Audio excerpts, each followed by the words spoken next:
بسم اللہ الرحمن الرحیم الذین یتبعون الرسول النبی الأمی الذی یجدونہ مکتوبا عندہم فی التوراۃ والانجیل، وہ جو اتباع کریں گے اس رسول کی جو بے پڑھے غیب کی خبریں دینے والے کی، جسے لکھا ہوا پائیں گے اپنے پاس تورات اور انجیل میں۔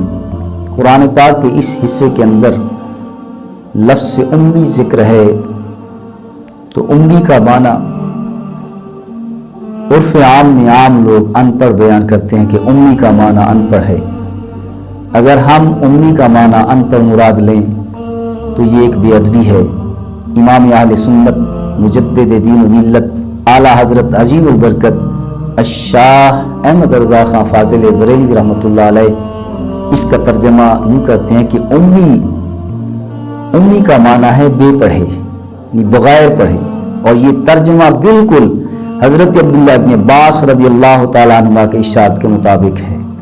اور یقیناً امی ہونا آپ صلی اللہ علیہ وسلم کے معجزات میں سے ایک معجزہ ہے کہ دنیا میں سے کسی سے پڑھا نہیں، اور کتاب وہ لائے جس میں اولین و آخرین اور غیبوں کے علوم ہیں۔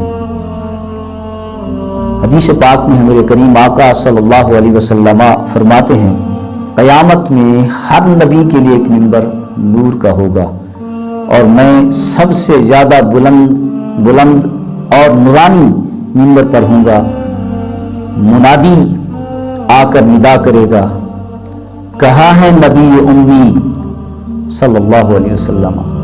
انبیاء کہیں گے ہم سب نبی امی ہیں، کسے یاد فرمایا ہے؟ منادی واپس جائے گا، دوبارہ آ کر یوں ندا کرے گا، کہاں ہے نبی امی عربی صلی اللہ علیہ وسلم؟ اب میرے آقا کریم صلی اللہ علیہ وسلم اپنے منبر اطہر سے اتر کر جنت کو تشریف لے جائیں گے، دروازہ کھلوا کر اندر جائیں گے، اللہ کریم ان کے لیے تجلی فرمائے گا اور ان سے پہلے کسی پر تجلی نہ کرے گا۔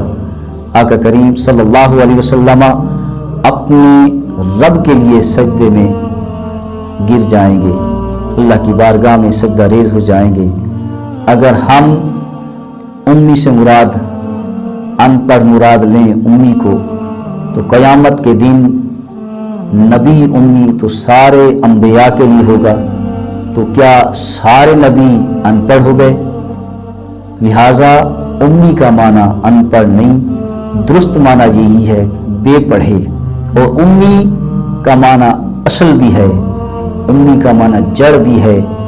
جیسے میرے کریم آقا صلی اللہ علیہ وسلم ساری کائنات کے لیے اصل ہیں، اسی لیے قرآن کے اندر یہ لفظ امی اللہ کریم نے ذکر فرمایا کہ میرے کریم آقا صلی اللہ علیہ وسلم ساری جہان کے لیے، ساری دنیا کے لیے، ساری کائنات کے لیے اصل ہیں۔